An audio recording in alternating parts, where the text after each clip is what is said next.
kelompok 1 akan menjelaskan tentang analisis keuangan pada PT Adikarya. Perkenalkan, nama saya Dwi Royatul Jana, NIM G73218042.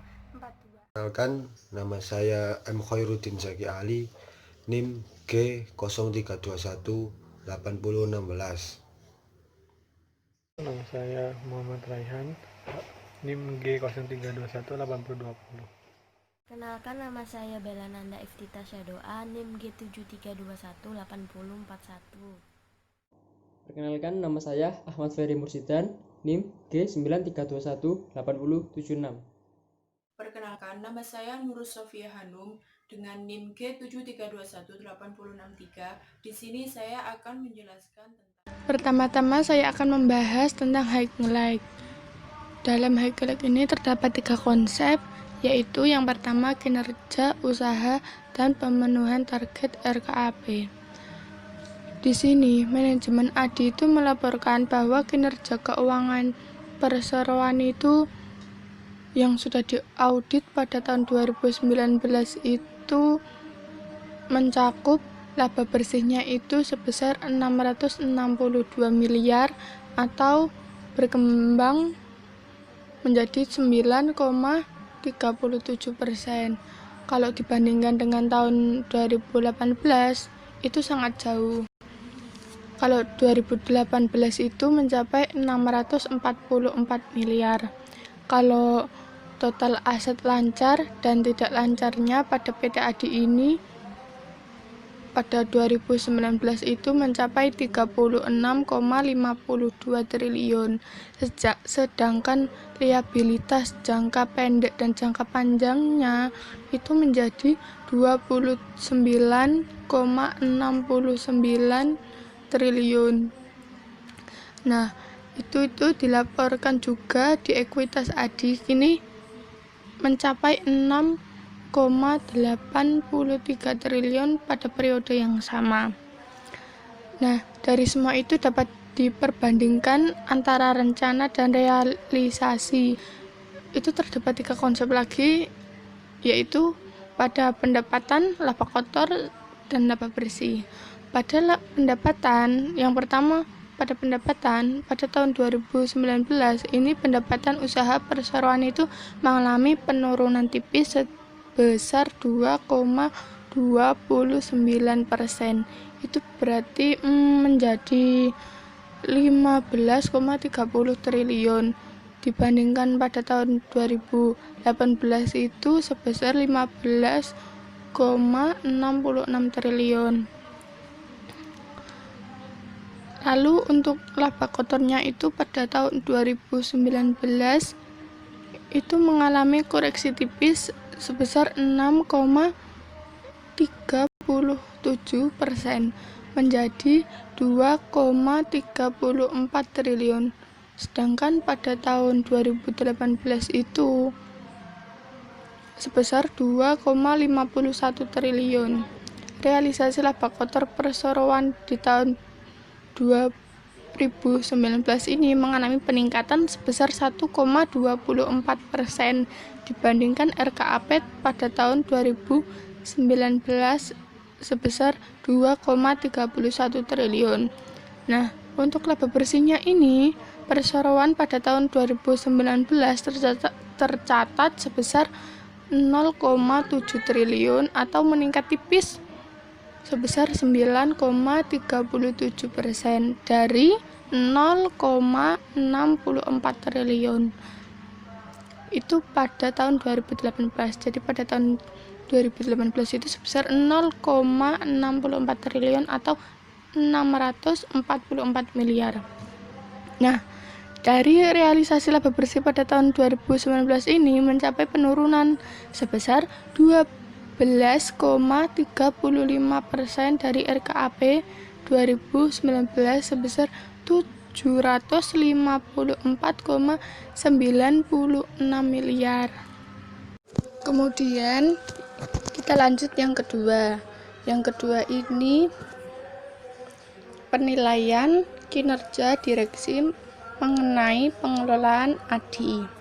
Pada tahun 2019 ini kepemimpinan Direktur Utama Adi Harto ini melakukan upaya dalam peningkatan kinerja setiap lidi bisnis dan anak perusahaan.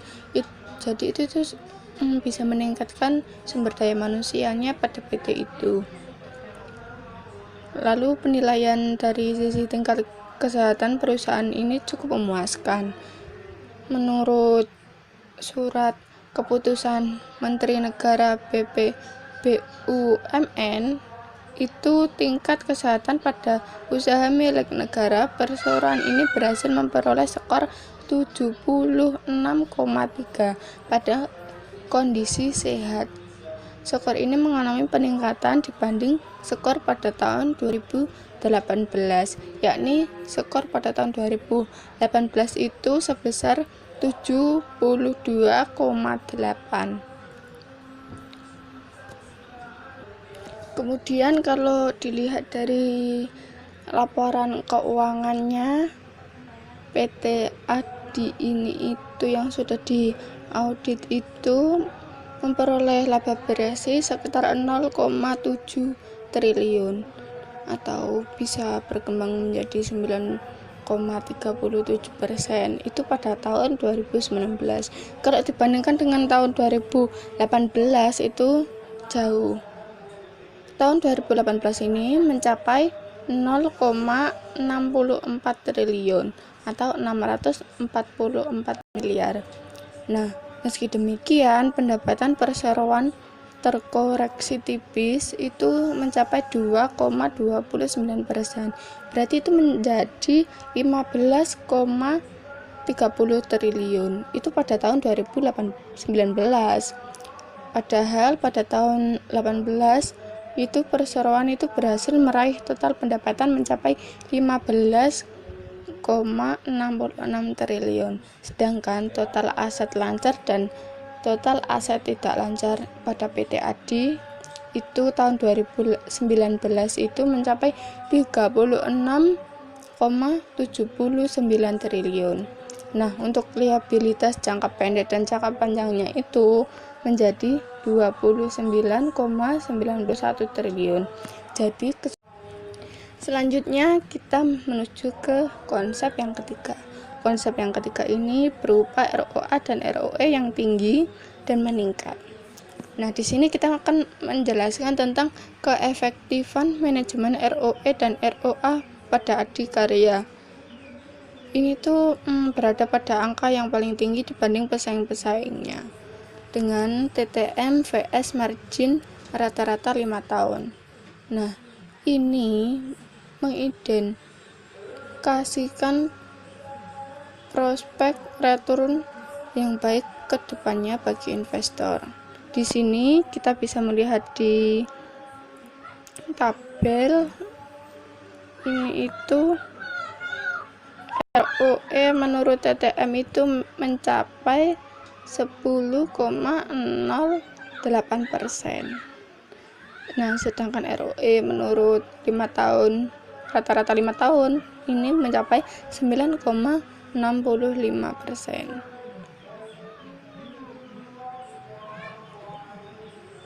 Lalu untuk ROA-nya pada TTM ini mencapai 1,82%. Untuk ROA pada rata-rata 5 tahunnya itu 2,19%. Nah, di sini ada LOL juga. LOL ini kalau menurut TTM-nya itu 5,45%. Kalau LOL rata-rata margin rata-rata 5 tahun ini mencapai 5,94%. Di sini saya akan memaparkan hasil diskusi dari kelompok kami mengenai investment summary, yaitu terdapat 4 faktor. Yang pertama, kondisi ekonomi global. Kedua, sektor infrastruktur dan konstruksi. Yang ketiga, pengawasan terhadap kebijakan strategis. Dan yang terakhir yaitu pandangan penerapan GCG di PT Adi. Yang pertama yaitu kondisi ekonomi global. Kondisi kondisi perekonomian di tahun 2019 masih menunjukkan perlambatan, sehingga pemerintah melaporkan penyebab perlambatan ini. Yang kedua, terdapat sektor infrastruktur dan konstruksi. Prospek infrastruktur dan konstruksi mendorong kinerja perusahaan. Hal ini dicermati oleh investor di Bursa Efek Indonesia dari penguatan indeks harga saham, epimetmen sektor instruksi bangunan, properti dan real estate maupun sektor infrastruktur. Yang ketiga, terdapat pengawasan terhadap implementasi kebijakan strategis. Sepanjang tahun 2019 telah diterapkan kebijakan strategis secara tepat dan efektif yang difokuskan pada percepatan pengembangan bisnis dan peningkatan kinerja perseorangan. Yang terakhir yaitu pandangan penerapan GCG di PT ADI. ADI melakukan pemantauan melalui penilaian terhadap seluruh proses dan organ maupun perangkat yang berjalan agar penerapan GCG ini di lingkup perseorangan dapat terukur dengan baik. Business Description PT Adikarya. PT Adikarya merupakan perusahaan yang bergerak di bidang konstruksi di Indonesia. Perusahaan ini didirikan pada tahun 1960, berada di Jakarta, Indonesia. Sejak tanggal 11 Maret 1960, perusahaan dinasionalisasi dengan tujuan untuk memacu perkembangan infrastruktur di Indonesia. Bisnisnya termasuk konstruksi IPC, investasi infrastruktur, properti dan real estate. Terhitung sejak tanggal 1 Juni 1974. Adikarya menjadi perseroan terbatas berdasarkan pengesahan Menteri Kehakiman Republik Indonesia. Perusahaan ini merupakan perusahaan konstruksi pertama yang terdaftar di Bursa Efek Indonesia, di mana pada akhir tahun 2003 negara Republik Indonesia telah melepas 49% kepemilikan sahamnya kepada masyarakat melalui mekanisme Initial Public Offering atau yang disebut IPO. Perusahaan juga bergerak di bidang terkait seperti bisnis IPC dan investasi untuk meningkatkan daya saing perusahaan dan kekuatan perusahaan di tengah tekanan persaingan dan perang harga pada tahun 2006. Dengan tagline Beyond Construction, Adikarya juga telah merambah dunia internasional di negara-negara Asia Tenggara. Adikarya didukung oleh 8 divisi operasi yang tersebar di seluruh Indonesia dan di luar negeri di samping anak-anak perusahaannya. Perusahaan ini memiliki visi untuk menjadi salah satu perusahaan konstruksi terkemuka di Asia Tenggara dengan melakukan kinerja berdasarkan atas peningkatan corporate value secara incorporated, melakukan pembelajaran dalam mencapai pertumbuhan, proaktif melaksanakan 5 lini bisnis secara profesional, governance, mendukung pertumbuhan perusahaan, dan menerapkan corporate culture yang simple tapi membumi atau yang disebut down to earth, serta ikut berpartisipasi aktif dalam program kemitraan dan bima lingkungan atau yang disebut PKBL dan corporate social responsibility atau yang disebut CSR seiring pertumbuhan perusahaan. Tadi dijelaskan di PT Adikarya Industri Overview ini pemerintah mendorong pengembangan industri konstruksi dengan tujuan untuk memenuhi kebutuhan pembangunan infrastruktur yang masih diprioritaskan untuk pembangunannya. Dari Kementerian Koordinator Bidang Perekonomian menyatakan bahwa infrastruktur selalu menjadi salah satu fokus pembangunan di Indonesia. Sejak tahun 2016, pemerintah telah menetapkan 223 proyek dan 3 program strategis nasional itu sudah berjalan. Dengan hasilnya, sehingga pada tahun 2019 terdata sebanyak 62 proyek dengan total nilai investasi 320 triliun yang telah dibangun dan beroperasi penuh.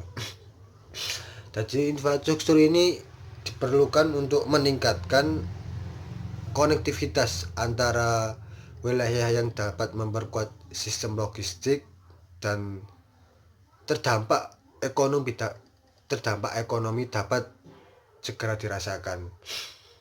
Pembangunan infrastruktur juga mampu mengintensifkan berbagai kegiatan ekonomi yang dapat biasanya melahirkan transformasi ekonomi. Dari Kementerian Standarisasi juga itu mencakup aspek keselamatan, kenyamanan, dan kesehatan. Dan infrastruktur dan SDM ini memang sebagai prioritas pembangunan nasional. Setelah fokus pembangunan infrastruktur, pemerintah itu selanjutnya meningkatkan kapasitas SDM yang ditargetkan bisa direalisasikan secara penuh pada tahun 2020. Maka dari itu, untuk mempercepat pembangunan infrastruktur dan mendukung kebijakan tingkat kandungan dalam luar negeri atau TKDN, maka perlu didorong pengembangan dan penguatan industri konstruksi, sehingga diharapkan dapat mengurangi ketergantungan industri konstruksi dalam negeri terhadap bahan baku impor. Competitive positioning atau analisis SWOT. Strengths atau kekuatan penguasaan teknis dan teknologi menghasilkan produktivitas SDM yang terus meningkat. Dua pendapatan yang terdiverifikasi dengan baik, memiliki pabrik precast yang mampu menghasilkan U-shape gilder dan pertama kali diproduksi di Indonesia.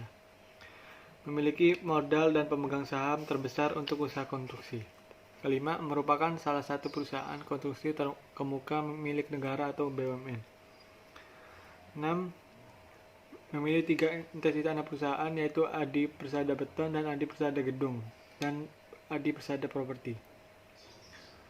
The weakness atau kelemahan, karena perusahaan ini milik pemerintah, maka sebagian besar modal yang diterima untuk melaksanakan sebuah proyeknya berasal dari pemerintah.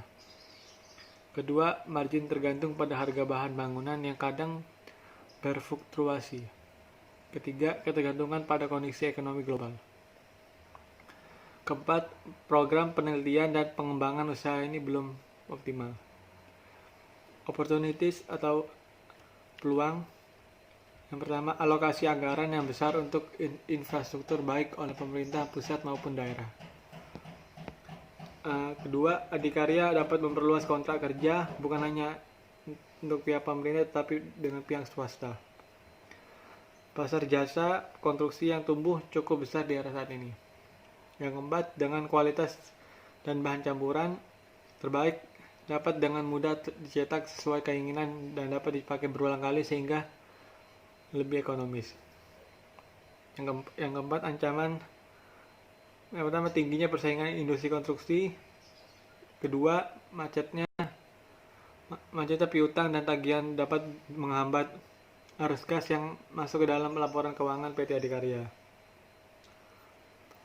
Lalu pemasok yang sering membuat langka semen di pasaran.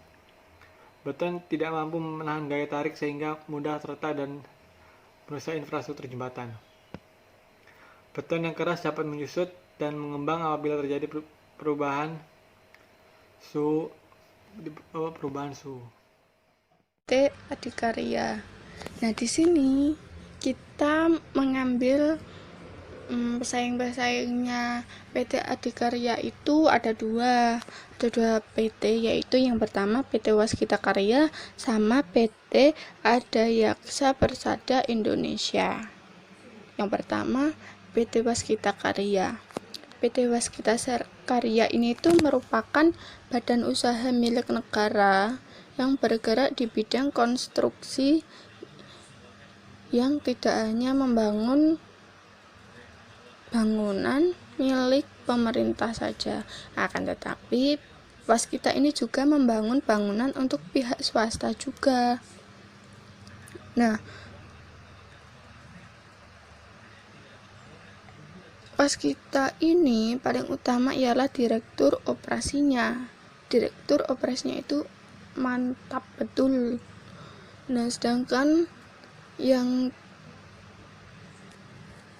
waskita, proyek-proyek yang waskita kerjakan ini ada 7 proyeknya. Itu diantaranya Light Rail Transit di Palembang, lalu tol di Bogor, Ciawi, Sukabumi, serta tol pada Pasuruan dan Probolinggo. Sebagai besar, waskita karya ini juga membangun bangunan pemerintah dan fasilitas negara. Nah, modal yang diperoleh itu berasal dari pemerintah, dan proyek akan berjalan apabila ada kontrak kerja dengan pemerintah. Jadi dia itu kalau enggak dari pemerintah enggak berjalan. Selanjutnya yang kedua itu PT Adayaksa Persada Indonesia. Nah, perusahaan ini memiliki tim yang profesional yang mengedepankan pelayanan terbaik supaya klien merasa puas dengan hasil kerja. Selain itu, pada PT Adayaksa Persada Indonesia ini memiliki kelebihan lainnya, yaitu mampu memberikan solusi yang terbaik. Maksudnya apa?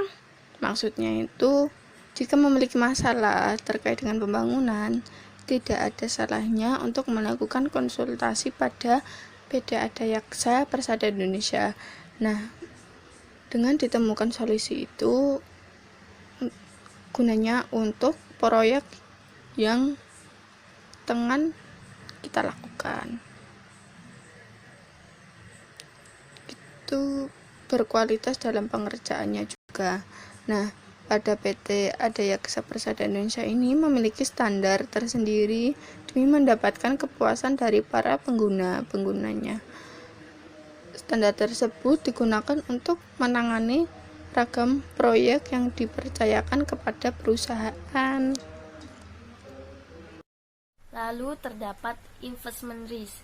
Sebagai sebuah entitas bisnis, ADI tidak terlepas dari resiko yang bisa dihadapi. Secara garis besar terdapat 2 resiko, yaitu faktor eksternal dan internal. Faktor eksternalnya yaitu resiko kenaikan harga bahan baku atau material. Yang kedua terdapat pembayaran. Yang ketiga terdapat resiko perubahan kebijakan pemerintah. Yang keempat terdapat resiko kondisi perubahan kurs. Yang kelima terdapat resiko pemutusan kontrak. Yang keenam terdapat resiko persaingan usaha, dan yang terakhir terdapat resiko pada fase konstruksi dan operasional.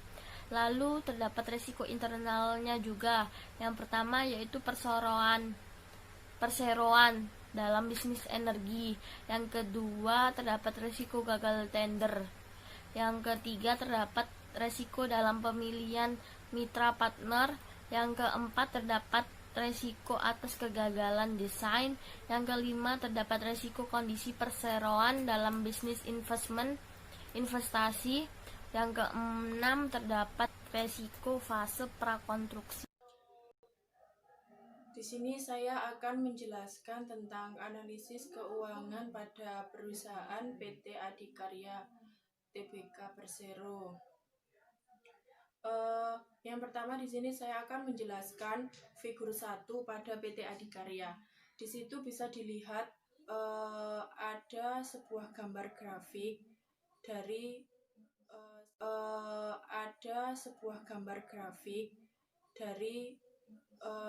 saham PT Adikarya sendiri. Kemudian ada nama anak-anak perusahaan dari PT Adikarya. Yang pertama, PT Adi Persada Beton. Bidang usaha yang dijalaninya yaitu pemasang beton pracetak dengan branding produk Adi Beton. Beroperasi pada tahun 2019.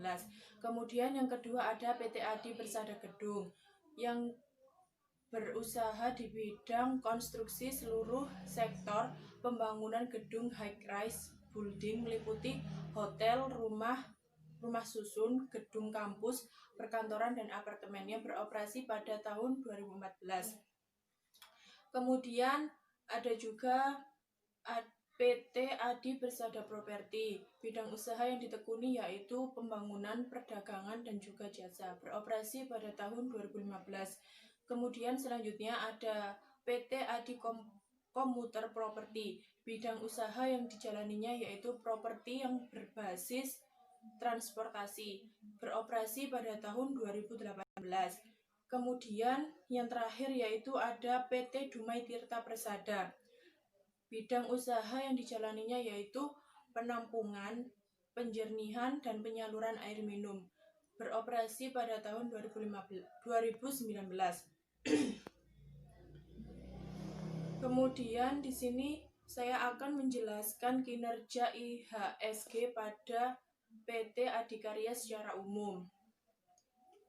IHSG bisa disebut juga dengan indeks harga saham gabungan. Ditutup melemah karena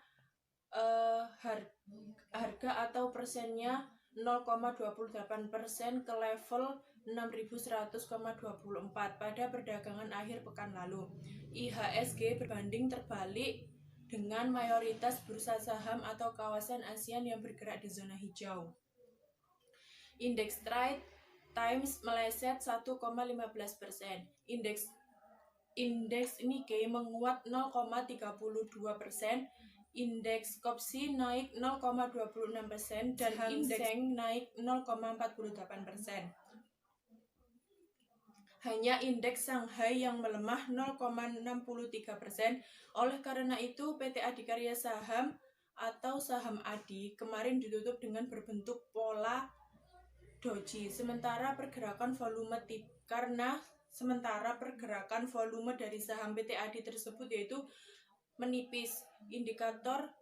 Indikator stochastik bergerak di bawah level 30 karena harga saham PT ADI berpotensi melemah.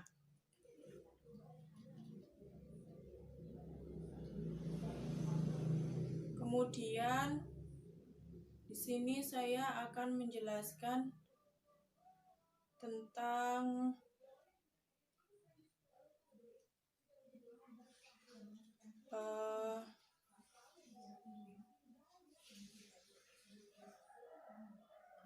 the five force model of competition analysis.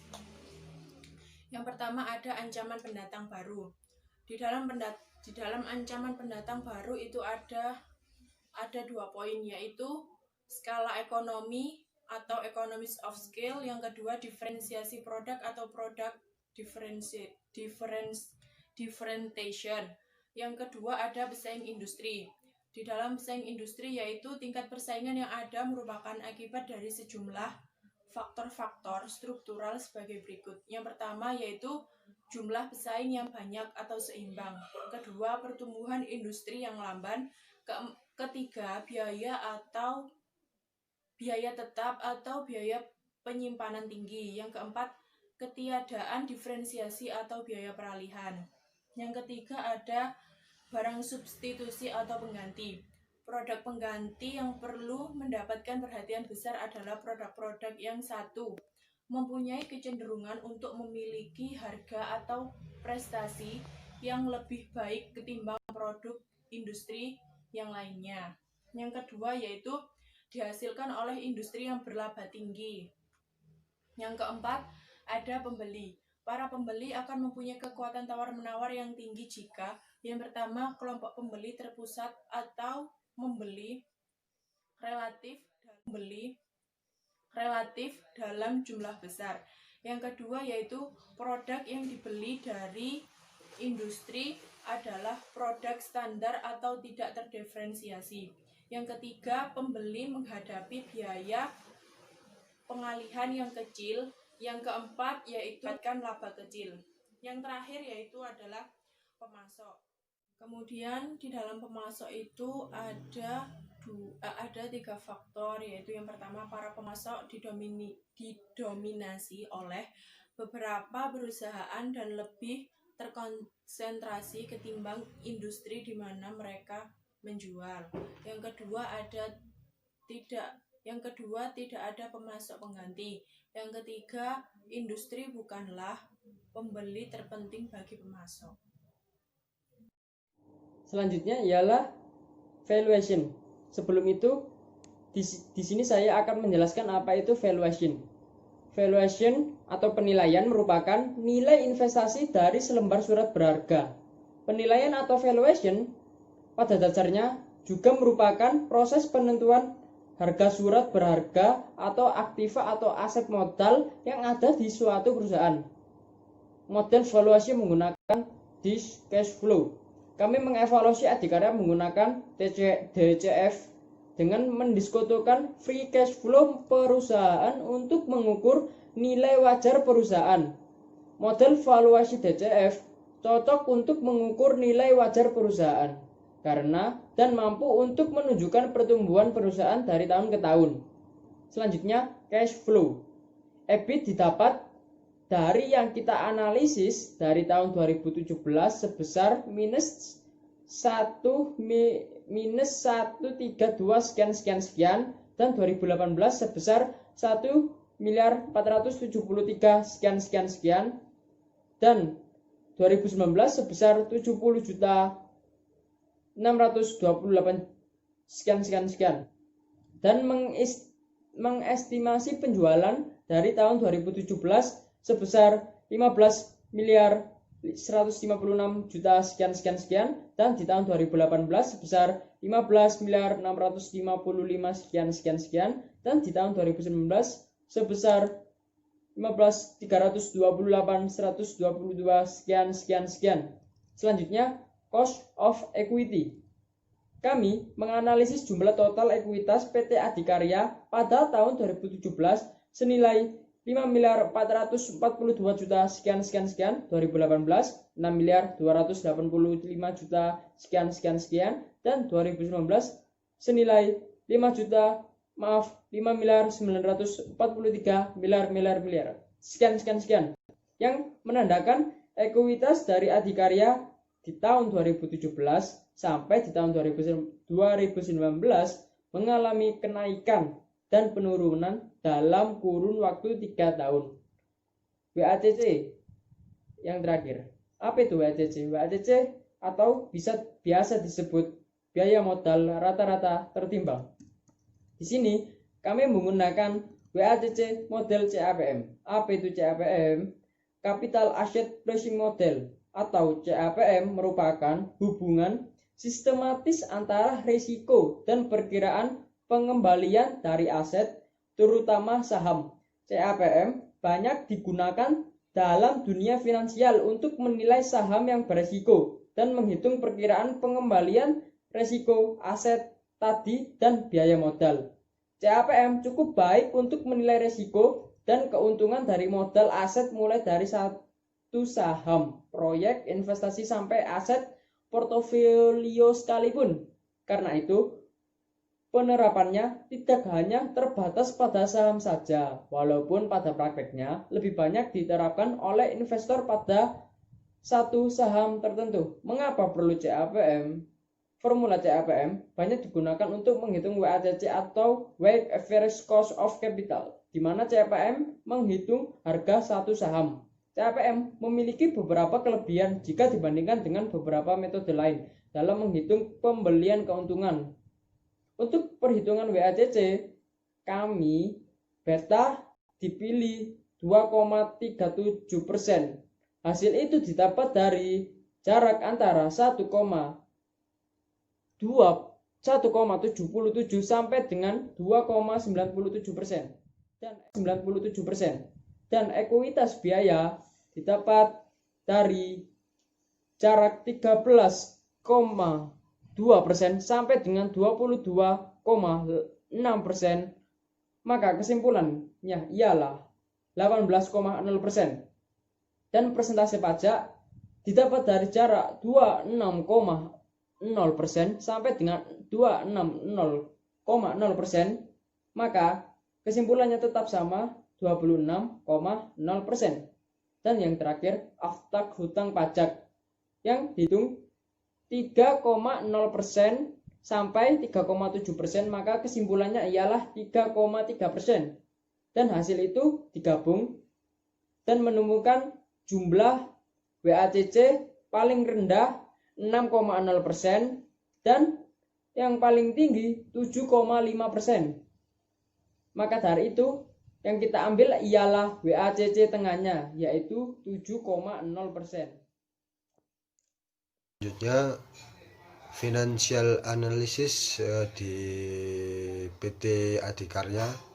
Jadi di PT Adikarya total aset per 31 Desember 2019 yaitu total aset perseroan mencapai 36,5 triliun. Hal ini naik 21,3% atau meningkat sekitar Rp 6,4 triliun dari 30,0 triliun pada tahun 2019. Komposisi aset pada akhir tahun 2019 itu terdiri dari 83,0% aset lancar dan 17,0% tidak lancar. Terus selanjutnya aset lancar sendiri, aset lancar perseroan itu naik 19,4% atau meningkat sekitar 4,9 triliun dari 25,4 triliun di tahun 2018 terus menjadi 30,3 triliun di tahun 2019.